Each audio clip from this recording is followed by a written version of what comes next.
ગુજરાતમાં ખેતરોની અંદર વીજ થાંભલા નાખવાનો મુદ્દો હવે આગામી સમયમાં વધુ ને વધુ ઉગ્ર થવાનો છે, કેમ કે વીજ થાંભલા કે જે સુરેન્દ્રનગરના કોંઢમાં નખાઈ રહ્યા હતા એ પછી મોરબીના જેતપર સુધી પહોંચ્યા અને જેતપરમાં અને કોંઢમાં ખેડૂતોએ ઉગ્ર વિરોધ દર્શાવ્યો હતો અને હવે થાંભલા જે છે તે આગળ જે પણ જિલ્લામાં નખાઈ રહ્યા છે ત્યાંના ખેડૂતો સરકાર સામે મોરચો માંડીને બેઠા છે।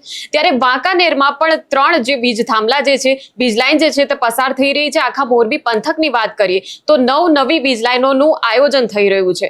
સમગ્ર વાતને લઈને વાંકાનેરના ખેડૂતોનું કેવું વલણ છે, જ્યારે કલેક્ટરે તેમને બેઠક માટે બોલાવ્યા ત્યારે બેઠકમાં શું થયું છે, વાંકાનેરના ખેડૂતોની વળતર મુદ્દે શું રજૂઆત છે, આ બધા સવાલોના જવાબ મેળવીશું આ વિડીયોમાં। નમસ્કાર, નિર્ભય ન્યૂઝમાં આપની સાથે હું મયુરી। ગુજરાતમાં ઘણા મહિનાઓથી ખેડૂતોનો જે મુદ્દો જે છે જમીન વળતરનો, કેમ કે તેમની જમીનની અંદર એ વીજ થાંભલા જે નખાઈ રહ્યા છે પરંતુ એ જમીનોનું જે વળતર જે છે એ કેટલું મળશે તે બાબતે કોઈ સરકાર દ્વારા ચોક્કસ નિરાકરણ લાવી શકાયું નથી। એટલે ખેડૂતો જે છે સતત આ માંગણીને લઈને ધરણા પ્રદર્શન કરી રહ્યા છે, ટ્રેક્ટર રેલીઓ કરી છે, આમરણાંત ઉપવાસ પર બેઠા છે જેતપરના ખેડૂતો છેલ્લા 10 દિવસથી। અને હવે ફક્ત જેતપર પૂરતો આ મુદ્દો સીમિત નથી, મોરબી પંથકમાં જ હવે આ વીજ થાંભલાનો મુદ્દો વધુ આક્રમકતાથી જે ખેડૂતો જે છે તેમાં વિરોધ પ્રદર્શન કરવાના છે, કેમ કે ફક્ત મોરબી જિલ્લામાં નવી વીજ લાઈનોનું આ વખતે આયોજન થયું છે અને હવે વાંકાનેરની અંદર વીજ થાંભલા નખાવા જઈ રહ્યા છે। ત્યારે વાંકાનેરના ખેડૂતો જે છે તેમની સાથે કલેક્ટર સ્વપ્નિલ ખરે આ મામલે બેઠક યોજી હતી। આ બેઠકમાં શું થયું, ખેડૂતોનો કયા મુદ્દે અસંતોષ છે, આ બધું જાણીશું। પહેલા બેઠકના દ્રશ્યો પર નજર કરીએ અને ખેડૂતોનું શું કહેવું છે તે પણ જોઈ લઈએ। ઇરફાન હુસેન ચૌધરી, ગામ પચાસિયા, હું ખેડૂત ખાતેદાર હું। આજે અમને સાહેબે બોલાયા હતા, જે આ કોરિડોર જે લાઈન આવે છે અદાણીની, અમને કાંઈ માયલું લાગ્યું નથી કે કાંઈ વળતર વધારે આપે કે કાંઈ આ લોલીપોપ ફોટા આપવા માટે અહીંયા ખેડૂતને બોલાયા હતા, ધાક ધમકી જેવું લાગ્યું। બાકી અમે અત્યારે જેતપર ખેડૂત જે બેઠા છે આંદોલનમાં તેમની સાથે છે અને અમે પણ વાંકાનેરમાં ઉગ્ર આંદોલન કરશો, અમારી જો માંગો પૂરી નહીં થાય ખેડૂતની ત્યાં સુધી। આજે પ્રાંત ઓફિસે વાંકાનેર તાલુકાના ખેડૂતના જે વીજ લાઈન નીકળે છે એમાં અસરગ્રસ્ત ગામડાના ખેડૂતના જે સર્વે નંબરમાં નીકળે તે ખેડૂતો અને ગામના મુખ્ય પ્રતિનિધિઓ, જે સરપંચો અને રાજકીય આગેવાનો અને સામાજિક આગેવાનો વચ્ચે કલેક્ટર સાહેબે અને અધિકારીઓએ મિટિંગનું આયોજન કરેલ હતું। એમાં અત્યારે તો એવું લાગે છે કે અત્યારે આપણે જે જાહેર જેતપરને આ બધીને ઉહાપો હાલે છે એટલે વાંકાનેરમાં કદાચ ટૂંક સમયમાં કામ ચાલુ કરવાના છે। એટલે એ અગાઉ જે સરકારે અગાઉ ચેતવવા આવ્યા છે કે ભાઈ તમને આવી રીતના જે અત્યારે વળતરના મુદ્દા હાલે છે તમને એનાથી વધારે વળતર અપાવશું। એટલે આવનારા દિવસોમાં કદાચ અહીંયા કામ ચાલુ થાય અને ખેડૂત ઉશ્કેરાઈને તંત્રને ખેડૂત સામે ન આવે એના માટે કદાચ પૂર્વ આયોજનના ભાગરૂપે આવ્યા છે। પણ અત્યારે આ જોતા આજ એવું લાગે છે કે ખાલી વાતો અને ચર્ચા કરી લેખિતમાં કોઈ ઓર્ડર કે માંગણી કે કંઈ આપવામાં નથી આવ્યું, માત્ર ને માત્ર ચર્ચાનો દોર ચાલુ રાખી અને જતા રહ્યા છે।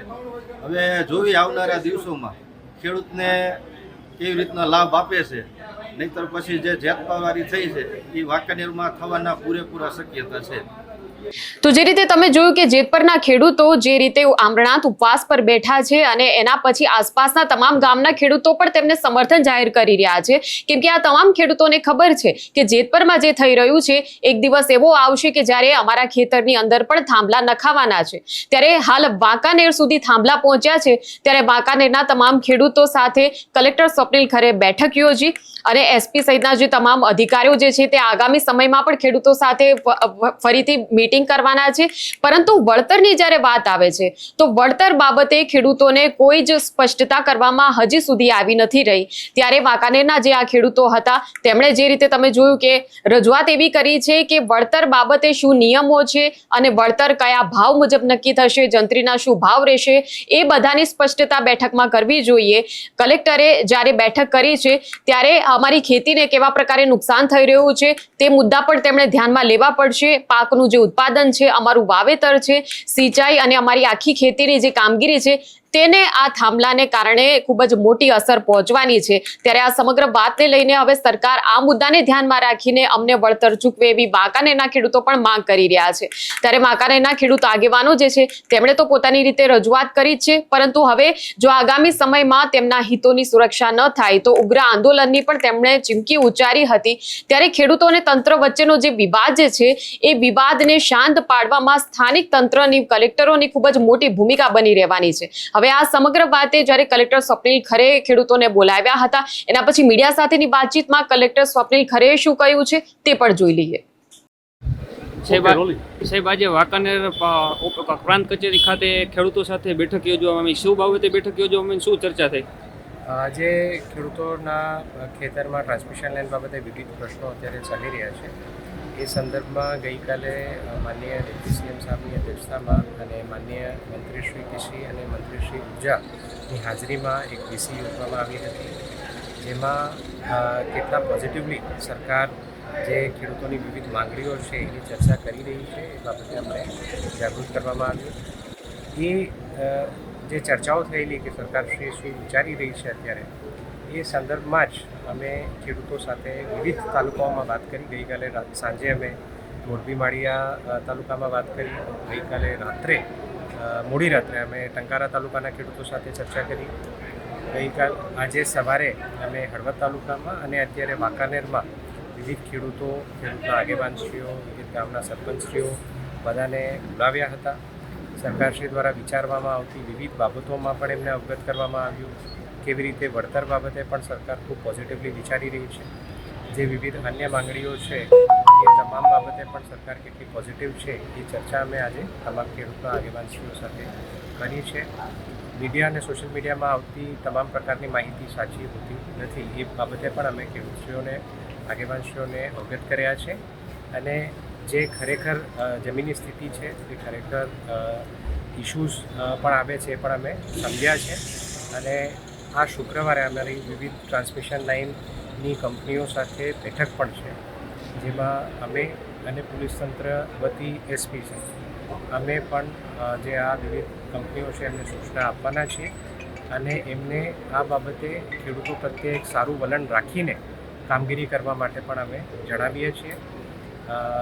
જે કંપની તરફથી વર્તન છે એ પણ સારું થાય એના માટે પણ અમે તમામ કંપનીઓને અગાઉ પણ કહેલું છે અને હજુ વધુ સખ્તાઈથી આ બાબતે અમે સૂચના આપી। સર, વાંકાનેર તાલુકાના કેટલા ગામ રિલેટેડ પ્રશ્નો છે? આમાં જે વિવિધ લાઈનો છે એમાં અલગ અલગ ગામોનો સમાવેશ થાય છે। કુલ આપણા વાંકાનેર તાલુકાથી લગભગ 3 લાઈનો પસાર થાય છે। આપણા જિલ્લામાંથી 9 જેટલી લાઈનો પસાર થાય છે, એમાં વિવિધ ગામોનો સમાવેશ થાય છે। વિસ્તૃત માહિતી જો આપને જોતી હોય તો એ પણ અમે આપને પ્રોવાઈડ કરીએ। સાહેબ, ખેડૂતોને ઘણી જગ્યાએ વળતર બાબતે નારાજગી જોવા મળે છે, તો એ નારાજગી દૂર કરવા બાબતે તંત્ર દ્વારા કેવા પ્રયાસ હાથ ધરવામાં આવશે? બિલકુલ, જે વળતર બાબતે પ્રશ્ન છે ચોક્કસથી સરકારશ્રીના ધ્યાને છે અને ગઈકાલે જેમ મેં આપને કીધું કે જે સરકારશ્રીની વીસી હતી એમાં બહુ જ પોઝિટિવલી આ મુદ્દા બાબતે ચર્ચા કરવામાં આવી છે અને ખેડૂતોને સંતોષ થાય એવું વળતર બાબતે સરકાર અત્યારે વિચારણા કરી રહી છે। તો આ સમગ્ર વાતને લઈને તમારું શું માનવું છે તે કમેન્ટ સેક્શનમાં અમને જણાવશો। આ પ્રકારના વિડીયો માટે આપ જોતા રહો નિર્ભય ન્યૂઝ। અમારી ચેનલને લાઇક, શેર અને સબસ્ક્રાઇબ કરવાનું ભૂલશો નહીં। નમસ્કાર।